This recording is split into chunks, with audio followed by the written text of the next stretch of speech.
It's kind of how you know that these guys are done. See how it starts splitting right here? That's how you know that they're done. Today, we're doing 2 racks of ribby ribs. They're some of my wife's favorite. It's our anniversary. Happy 5-year anniversary to my lovely wife and lovely camera woman. It's been a great 5 years, and so we're not doing a whole bunch this year, but you know, we can do some ribs. Yeah, first thing is first, when we're doing ribs, they're pretty simple. We want to make sure we get this membrane off, if you can see that.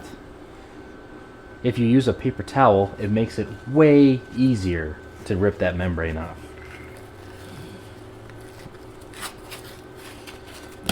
Boom. Membrane taken care of. Chiefy boy, come here, boy. That's a good boy. Now go entertain yourself. Give that to the dog. Okay, we're going to do the other one, and then we'll get to trimming.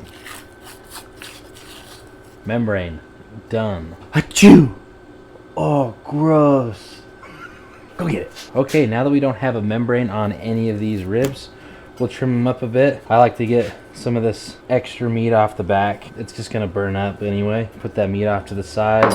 Save it for the dogs. Anything that's hanging off like this,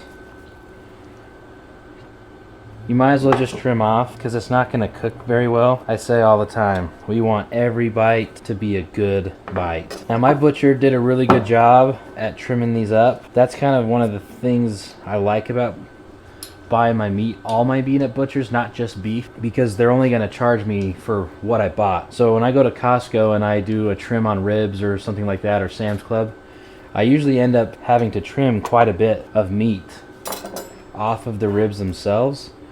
And so then I'm just left over with all this extra meat that I don't really do much with.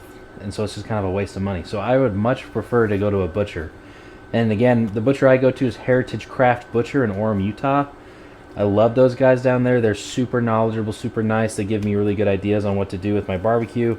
And honestly, they provide me like grade A, like highest quality meat.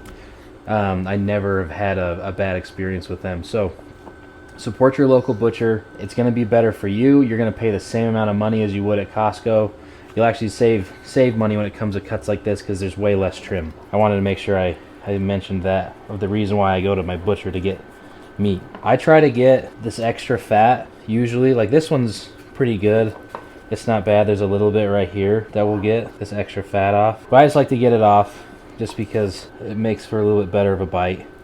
This one has a little bit more excess on it, so we're just going to run our knife along it and get it off. I need to sharpen my knives, as you can tell. So maybe I need to go hit up the Utah Knife Shop. Shout out to my guy Hudson out there. He sells some high quality knives. But he also does hand sharpening with whetstones. So there you go, guys. Go to your butcher. Only this much waste. Hardly anything. It'll go to the dog for training purposes. Now what we want to do is we want to deglove, because we got to keep our seasoning bottles clean. We're going to let these sweat out with like a salty rub. We're using Boar's Night Out by White Lightning. It's a good one. I like it a lot. I usually use the spicy version, but seeing as my wife will be eating these with me, I'm using the normal version because she doesn't like spice. She's got a sensitive tongue, little baby tongue. That's okay, because this stuff's great. Go ahead and give it a pat in. We're not using a binder today because this is going to sweat real good, and they'll release plenty of moisture to get our pork star to bind on. So we'll flip these over, give a nice little dusting. So we flip these up again. We're only going to let these rest for about 15 minutes. Doesn't take long for these to sweat out, get some moisture going, and then we'll come through with our pork star to really generate that bark and things like that, add some really good flavor to it. This by far is my favorite pork rub out of any rub I've ever used. Alright, it's been about 15-20 minutes. These porks are looking like the top of my dad's head in a humid day in North Carolina when he's doing yard work. Nice and shiny, wet. We don't need a binder. Like I said, we're coming through with Pork Star. I'm going to leave a link in the description below. You can get it there, barbecuepitstop.com. This is the best pork rub you will ever eat. So we just want to come the nice even layer across the top. This is where most of our flavor is coming from. This has the different spices and the peppers and everything. Give a nice little pat in. Stays on. Adhere to that moisture that we just created with that short brine. Man, I love this stuff. They took 19 in the world using this. Just this. On one of their pork cooks. Yeah, big fan of it. Come through on the bottom as well. Give a nice little pat, like you're trying to burp your baby, you know? Little pat, pat, pat, burp, pat, pat, pat. I'm gonna put this on the pit at 225 so we can catch some smoke, get some nice color made, some nice bark. And then once it starts to kind of tighten up and those muscle fibers start to contract, then we get the color that we want. We're gonna wrap it in some foil and get it going. So from here, guys, super easy. Just stick it in the pit and we're just trying to catch some smoke. Okay, we're going in at 225. Let me show you how to place these on the pit. I'm putting these on my top rack. These are thinner, so I'm actually gonna be able to get away with just sticking them right next to each other on the top rack, just like this. There's one, and here's number 2. So let me tell you the reasoning why I'm placing them where I'm placing them. All of my heat source is coming from down in this area, down here. So this side of my pit cooks different than this side. So if I were to switch these and lay them parallel with the length of the pit, I'm gonna get uneven cooks. I'm gonna have to come out all the time and move things around and blah blah blah. So do yourself a favor, figure out where your hot spots are in your grill and where the cool spots are, so that you can orient your meat in those directions, so it saves you some effort, some work, because pellet grills are supposed to be all about just ease. So I'm gonna be laying mine just like this, because this cooks really consistently right through here. So we're gonna let those dry out a little bit. We're gonna let them catch some smoke, gather some bark, and then we might come out and spritz a little bit, but I'll come get you when we're about to wrap. See ya.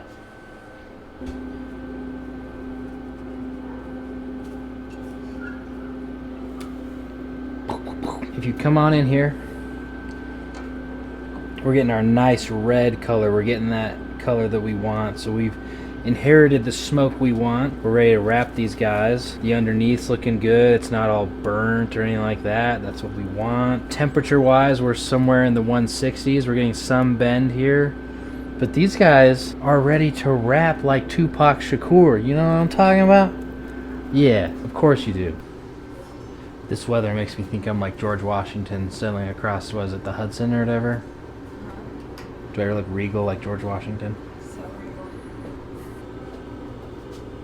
We're going to wrap this in 2 layers of aluminum foil. We're going to wrap it meat side down. So we're going to add some things to our wrap just to enhance. My wife really, really likes this Craig's barbecue sauce by Texas Pepper Jelly. Phenomenal. I think it tastes great. We're going to lay some of that down. Remember, we're going meat side down. So get this nice and scrumdiddly-umptious.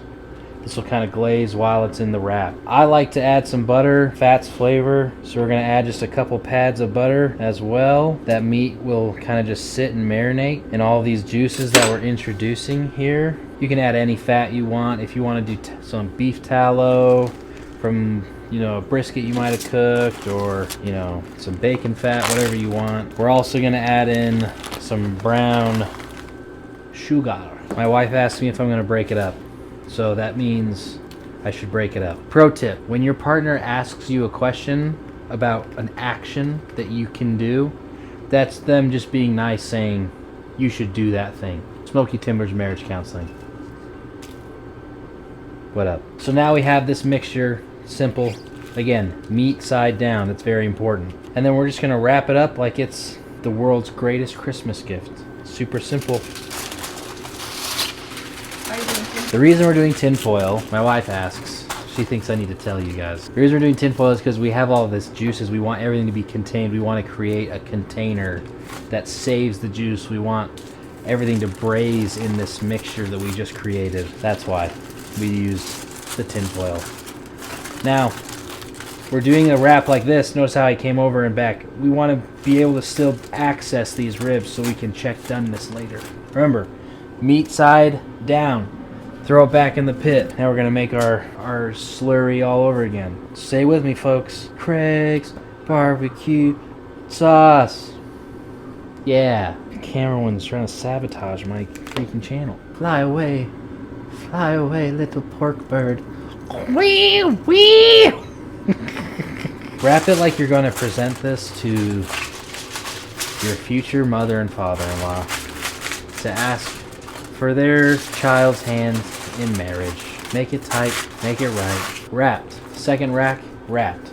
Again, meat side down in the pit. We're gonna bump that temp all the way to 275, and it's just gonna marinate in all those juices, that barbecue sauce, the sugar, the butter, everything. It'll just create a wonderful sauce that it'll just braise in for the next hour.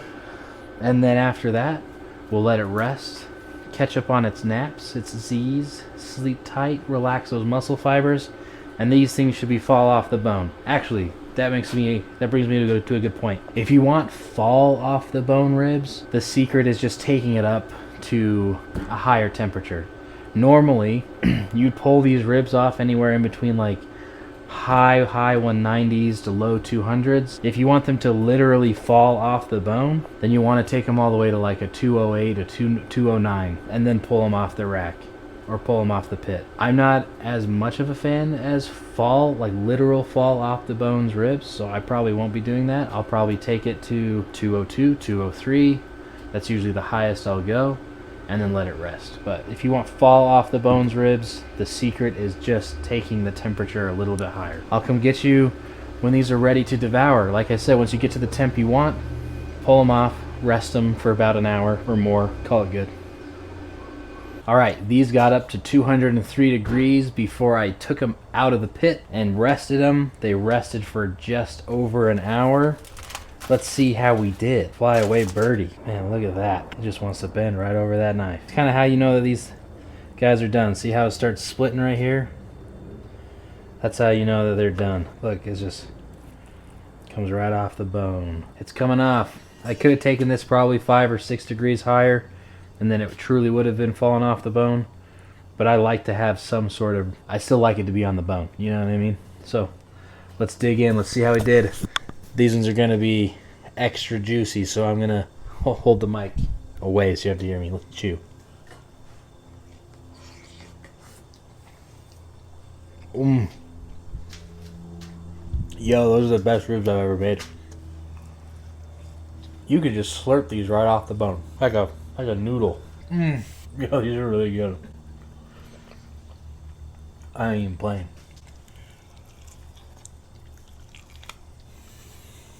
I almost bit my finger off because I was so excited to get on that bone. I literally bit my finger like a giant horse. Here you go, dog.